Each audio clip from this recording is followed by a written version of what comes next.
Oi, gente, Felipe Balestrin aqui, gravando mais um conteúdo pra vocês aqui no canal Classe Artística. E hoje eu vim conversar com a Luana, que já trabalhou na televisão, já foi assistente de palco de alguns programas de TV conhecidos do público brasileiro. E eu queria trazer essa experiência dela para que vocês tenham um pouco mais de conhecimento dessa área e fiquem por dentro quando tiverem o interesse de trabalhar na televisão. Então, trazer todos os bastidores, todas as experiências que tu passou lá. Tirar todas as curiosidades do pessoal aí, né? E o galo, cara? A gente tá aqui na casa de campo dela, por isso que tem galo, passarinho, cachorro. Então essa parte vocês desapegam aí do vídeo. Como é que tudo começou? Qual foi o primeiro programa que tu participou? Como que tu foi entrar nesse mercado, sendo que tu é da área da educação física? Então, gente, foi bem história de modelo mesmo. Já ouvi várias histórias parecidas, aquela andada no shopping. E aí, de repente, uma pessoa me perguntou se eu tinha interesse, se eu já tinha trabalhado como modelo. Eu nunca tinha tido nenhuma experiência. E ele me convidou inicialmente para fazer uma seleção pro navio do Pânico, que estava acontecendo, que ia ser uma matéria, na verdade. Então ele me propôs ir a São Paulo para fazer essa seleção, e eu falei que era bem provável que eu iria, né, para fazer uma seleção, só se tivesse tudo certo lá, e acabou que eu fiz a seleção por Porto Alegre mesmo, e acabei entrando no navio do Pânico, muito envergonhada, não tinha noção de nada, me deram o microfone, eu tive que improvisar lá, foi bem desafiador. E depois, logo em seguida, eu fui participar de um concurso do Pampa Cat em Porto Alegre, na Rede Pampa, que foi um lançamento também, deu super certo, aí acabaram assinando a nossa carteira de 2 meses, que era para ser o concurso, eu fiquei 1 ano e pouco lá, depois que eu já estava na Pampa, participar de uma seleção para ser assistente de palco do Rodrigo Faro. E aí eu também encarei essa, fui lá, minha mãe foi junto comigo, inclusive, e eu passei na seleção e trabalhei lá por 3, 4 anos. E claro, durante essa trajetória dentro do Rodrigo Faro, fiz algumas participações no Hoje em Dia, com a Sheila Carvalho, que eu admirava muito, foi muito realizador fazer isso. Também no Marcos Mion fiz algumas participações, Ana Hickman, no programa da Ana Hickman eu fiz um quadro.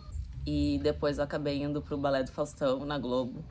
Fiz também uma seleção, não sabia dançar nada. Não? Nada. Era um desastre. No Rodrigo Faro eu tinha que dançar, né? Então eu ensaiava mais que todo mundo, porque as meninas eram dançarinas, eram bailarinas, e eu tinha que me esforçar em dobro pra chegar ali, ó, no mínimo delas, porque realmente não é... tem bastante improviso, então tu tem que acompanhar bastante a questão do ritmo, né? Isso eu já tinha um pouco, por causa da minha área, da educação física, a gente aprende muito ritmo, né? Então, foi essa a minha trajetória, assim, resumidamente. Isso já fazem mais de 10 anos, né? Fazem uns 10 anos, mais ou menos, que tu saiu desse mercado, digamos assim, para empreender nas tuas outras áreas. A quem tá assistindo esse vídeo tem interesse de trabalhar na televisão, nesses programas, o que tu recomenda para uma menina que quer trabalhar com isso? Quais os cuidados que ela deve ter? Eu acho que sempre tem que envolver a família, né? A família, ela acaba nos protegendo de muitas coisas, então procurar indicações quando te chamarem para algo, ir atrás de pessoas que vocês conhecem de dentro da TV ou alguém que pode ser próximo para ver se realmente aquilo é sério. Eu já caí em muito golpe, graças a Deus não aconteceu nada sério assim, mas eu sempre tentei trazer a minha família por perto, então se cercar de pessoas sérias é importantíssimo. Porque tem muita gente que abusa, né, da nossa inocência. Ainda mais eu tinha 21, 22 anos, então tem os espertos aí ligados, sabendo que com 21 anos a gente não tem maturidade, né? E acaba se aproveitando. Então, esse é o meu conselho. Das tuas funções, assim, quando tu entra num programa de auditório e tal, tu tem que dar o suporte ao apresentador? Como que é então, a função da assistente de palco? Assistente de palco. Existe uma variação, né, de programa para programa. No Rodrigo Faro mesmo, nós tínhamos que fazer assistência dos quadros, entrar com caixinhas, entrar com mesa, fazer toda a cenografia, assim. E também nós fazíamos merchan. Enfrentei muita dificuldade com isso, porque, como eu falei, eu era muito envergonhada, então tinha que falar pro público, tinha que ter um texto, então tu tinha que gravar rapidinho, não te dava um dia pra gravar, te dava algumas horas pra te gravar. E aí metia a câmera na tua cara e vamos lá.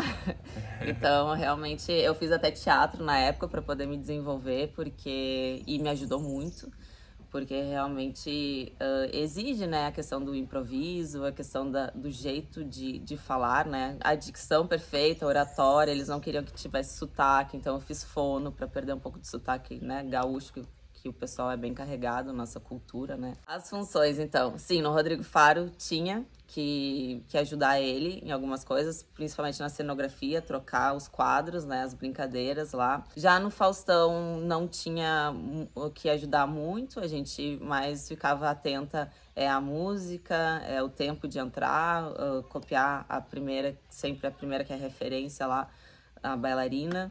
Então, pra gente entrar sempre no mesmo ritmo. Já na Ana Hickman, que eu fiz um quadro, tinha que interagir com o artista, então essa era a minha função principalmente. E é isso, vai depender de onde tu entrar e sempre tem bastante assistência, né, quanto a isso. Cuidar pra não atravessar na frente da câmera, que é uma coisa bem comum de se fazer. Então é basicamente isso. E como que é trabalhar com o Rodrigo Faro, por exemplo? Nossa, o Rodrigo Faro, ele é incrível, gente.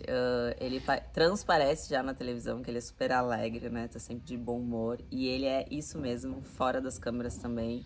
Ele foi um grande amigo quando eu cheguei em São Paulo, porque eu não conhecia ninguém, literalmente. Então, ele me ajudou muito. Como eu falei, era uma pessoa bem travada, não conseguia desenvolver na frente das câmeras. E ele foi me ajudando e ele tem algo que é impressionante. Tudo que dão pra ele, ele faz uma naturalidade e tão rápido que eu ficava impressionada. Eu disse, gente, como consegue decorar um texto em segundos e sair falando como se fosse, não estivesse lendo, sabe? Ele tem esse dom, realmente ele é um artista. E eu admiro muito ele, a pessoa dele, de onde ele veio, né? Que ele veio realmente baixo, insistindo, persistindo. E conseguiu hoje chegar onde ele tá, né? O que tu acha que mais mudou? Hoje em dia a menina vai lá e é assistente de palco e tem milhões de seguidores nas redes sociais. Hoje antes a televisão era quase praticamente o único meio onde a gente poderia mostrar a nossa imagem, né? Ter reconhecimento. Hoje em dia não, né? A internet tá aí. Tem muitas meninas famosas, homens famosos que não são da televisão e que ficaram famosos por causa da internet, youtuber principalmente, que são mais famosas às vezes até que as pessoas que aparecem na televisão. Então hoje eu acho que dissipou um pouco o meio onde tu pode se inserir para poder realmente mostrar o teu trabalho, né? Ser referência. Tu foi falando até agora, tá mais em alta esse assunto hoje em dia, mas naquela época já existia, que tu foi vítima de fake news. E como que tu lida com isso hoje em dia, ou naquela época, como que tu lidou, assim, de uma maneira geral para explicar para quem... porque na televisão tem muita... Não é mentira, mas tem coisas que não são verdades que acabam sendo espalhadas e, dependendo do tom, se torna uma verdade, né? Como que tu trabalha isso? Na verdade, isso tem que ter um psicológico muito forte, né, gente? Porque realmente isso acontece. Infelizmente, às vezes tu dá uma entrevista, eles pegam uma frase, colocam o título como se fosse aquilo, distorcem tudo que tu falou. E isso acontece muito. Então, muitos artistas até meio que se recusam a dar entrevista por causa disso, né? E principalmente para alguns jornalistas que tu já sabe que são tendenciosos a fazer falar coisas erradas, né? As notícias sensacionalistas. Então, quando aconteceu isso comigo, foi bem complicado. Eu era bem novinha, então eu não tinha um psicológico muito forte. Eu busquei, claro, aos meus advogados, a pessoas que pudessem me ajudar. Então, mas mesmo assim a justiça demora muito. Eu tenho processo até hoje e tem vários artistas que têm esses processos e muitos não dão em nada. Não sei porque eles são tão blindados assim, alguns jornalistas. Mas é porque tudo envolve dinheiro, né, gente? É bem complicado. Não acreditem em tudo que vocês leem, porque muitas coisas realmente não são verdades. Só para complementar esse lance, né, de fake news, hoje em dia eu acho que a gente tem que se posicionar muito rápido quando sai uma mentira. Acho que na época, né, tu me comentou que tu adotou a ideia de ficar em silêncio porque tu não sabia como agir, mas hoje em dia a gente tem que se posicionar, infelizmente. Tu tem que falar de assuntos que não condizem com a tua vida, porque senão acaba se tornando verdade e depois, na hora de sair nas capas dos jornais, e na hora de uma réplica, de uma nota de esclarecimento, é uma notinha pequena e aí tu não consegue nem atingir o mesmo público que a mentira acabou atingindo, né? É, isso tá acontecendo muito com os artistas, né? Hoje em dia tu vê as pessoas se posicionando nas suas próprias redes sociais. Porque às vezes tu acaba dando uma entrevista pra tentar se posicionar e a pessoa distorce o texto que tu tá se posicionando, e aí vira... Por um lado é bom que tu tenha a tua rede social como canal de comunicação para pro teu público saber o que realmente é a verdade. Exatamente. E a forma como tu falou.